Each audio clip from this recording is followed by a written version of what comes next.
When society collapses, it takes just 3 seconds for someone to undo years of your preparation if you haven't hidden what matters most.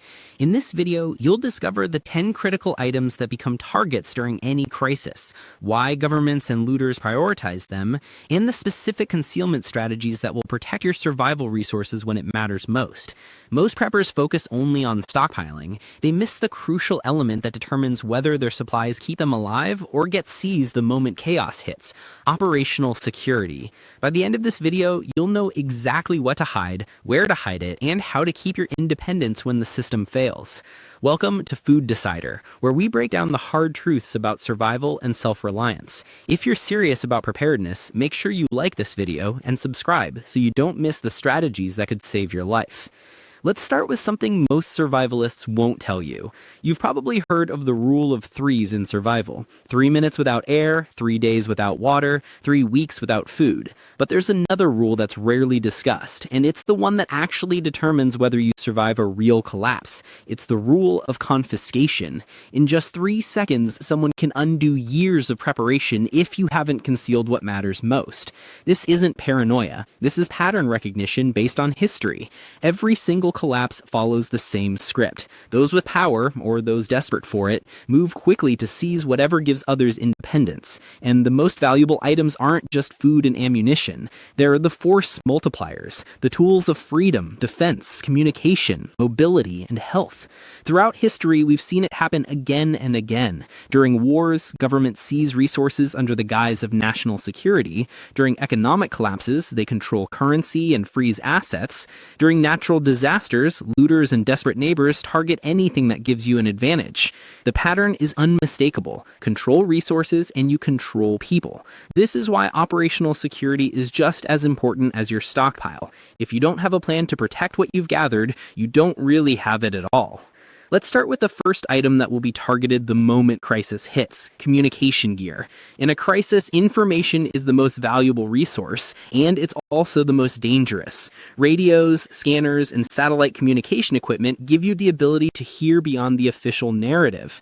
You can coordinate with your group. You can track local movement and know what's actually happening while everyone else is in the dark. That's real power, and both authorities and opportunists want to control it. Governments may justify radio seizures in the name of national security or preventing misinformation.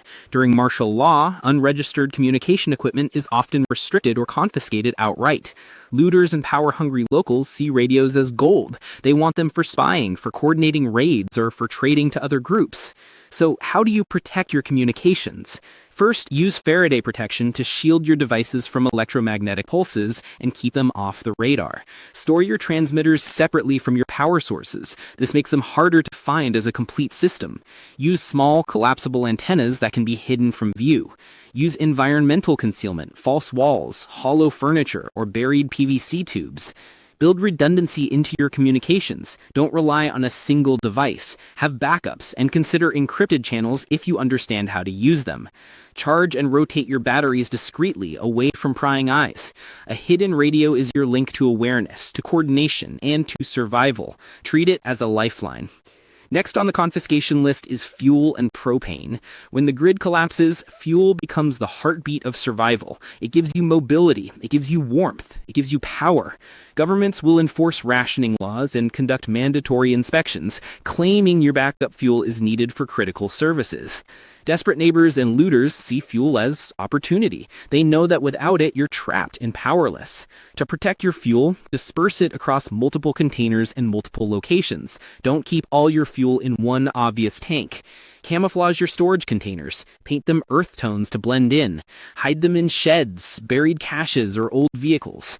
Refuel at night away from prying eyes. Keep it a secret. Never brag about your fuel stores or share information about where you keep them.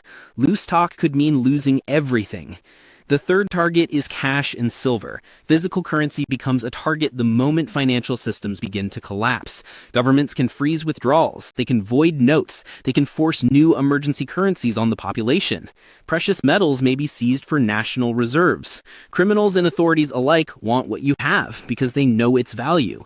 So diversify your concealment. Never store all your cash or silver in one place. Avoid obvious safes that scream, "Valuables are here." Use deceptive effective hiding spots, sealed containers in walls, false drawer bottoms, or buried caches away from your property. Keep small visible amounts as decoys. These are sacrificial reserves that might satisfy someone doing a quick search while your real wealth stays hidden. Trade discreetly within trusted networks and use small denominations. In a post-collapsed world, wealth is measured by what you can hide and protect. Treat cash and silver as the lifeblood of your independence.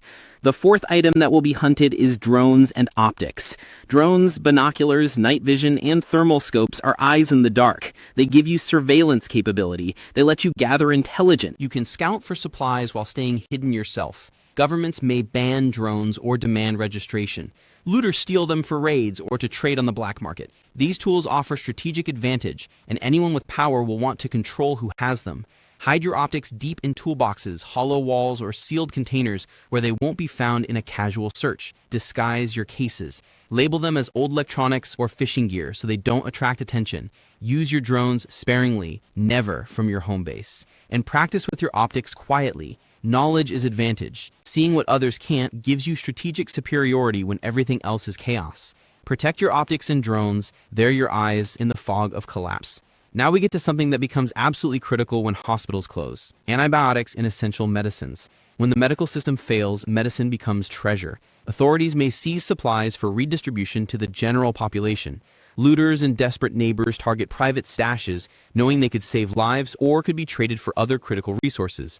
Protect your medical supplies through operational security. Never advertise what you have. Keep labels and photos private. Store your medicines in multiple caches across different locations. Use unassuming containers, old vitamin bottles, pet food labels, anything that doesn't scream medication. Keep a small, visible supply for plausibility. Let that be found during a search. Hide your real stock elsewhere. Extend the shelf life of your medicines by using sealed mylar bags with desiccants. Bury supplies in PVC tubes, in outbuildings, or in false household compartments. Beyond just stockpiling, learn basic medical skills. Learn wound care, understand infection management, know herbal substitutes. This way you're not dependent on a single bottle or medication. Guard your medical supplies as if they were oxygen itself. The sixth item on the confiscation list is seeds and gardening stock. Seeds are renewable calories. They're food for generations. Governments and hungry neighbors may confiscate gardening supplies under the guise of community programs or resource redistribution. Seeds represent independence from rationing and control. That's why they're targets. To protect your seeds, break up your storage. Vacuum seal individual packets and spread them across hidden spots so they're not all in one location. Keep a decoy seed box that's visible and harmless looking. Hide the real treasure deep.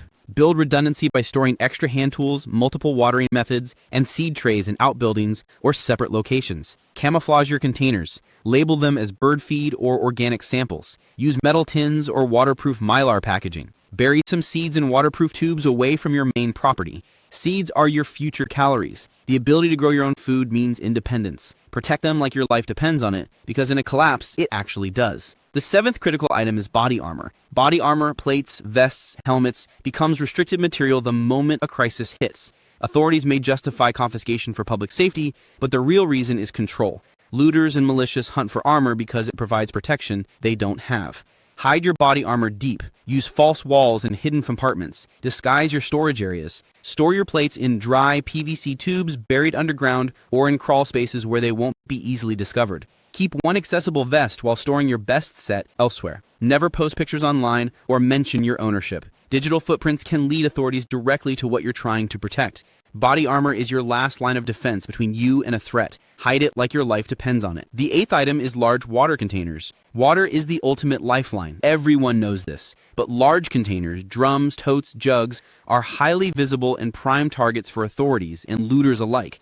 To protect your water, camouflage those barrels. Paint them earth tones. Hide them in brush, under decks, or behind enclosures where they blend into the landscape. Create fake utility boxes around your storage areas. Mask your water supply with sheds or structures that don't draw attention. Bury tanks underground or position them out of view. Spread your storage across multiple smaller containers kept in crawl spaces, basements, or discrete sheds, rather than one large obvious tank. Use protective measures like locking lids, fenced enclosures, or even alarms. Stock water filters and purification tablets alongside your reserves so you can stretch your supplies and make use of alternative water sources. Water security is life itself. Guard it with the same seriousness as food or medicine. The ninth target is medical gear beyond just medications. We're talking about trauma supplies, tourniquets, chest seals, pressure dressings, clotting agents, and trauma response tools. These are critical as food and water. When hospitals shut down, your ability to save lives becomes a resource everyone wants. These medical gear are lifelines. Keep a small, obvious trauma kit for plausibility. Let that be found.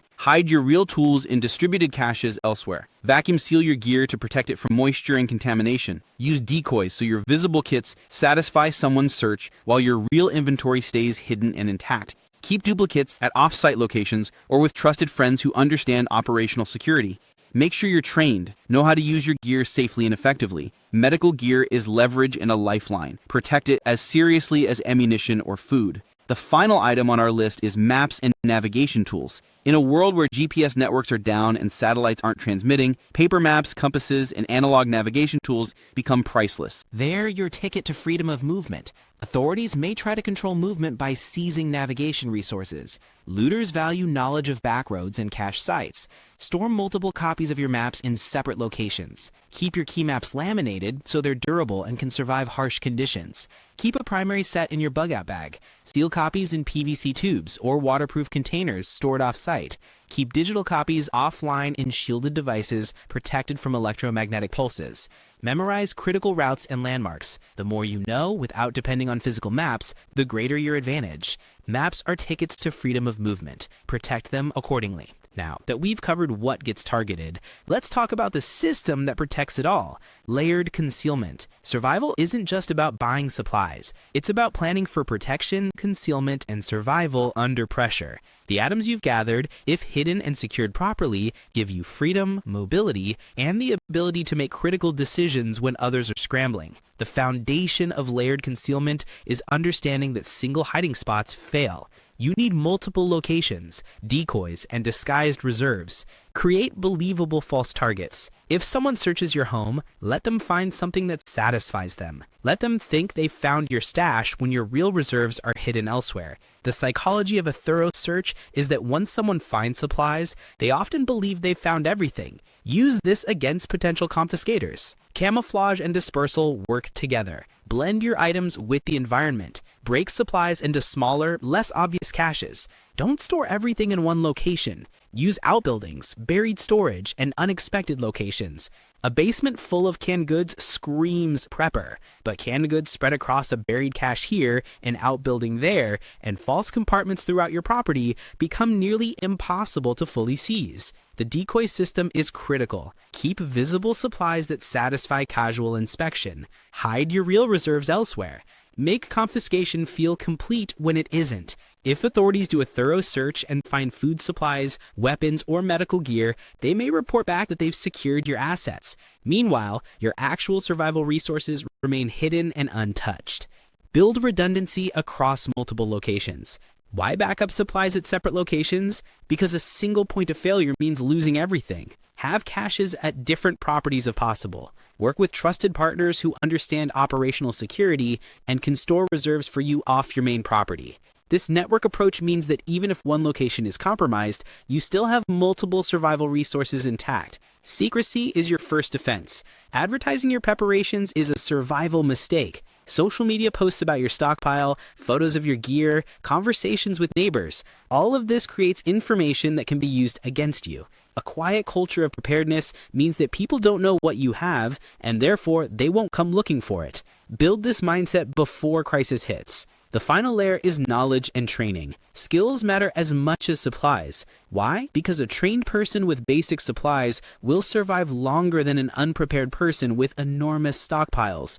Learn how to use your gear. Memorize critical information so you're not dependent on any single reference material or device. Make yourself less reliant on any one resource. A person who knows how to purify water without filters has advantages over someone who only knows how to use manufactured filters. The timeline matters. The time to plan isn't when chaos is knocking at your door. It's now. Preparation takes time. Concealment takes planning. Securing resources takes thought and effort. The harder you work on this before collapse hits, the more effective your survival network will be when it does.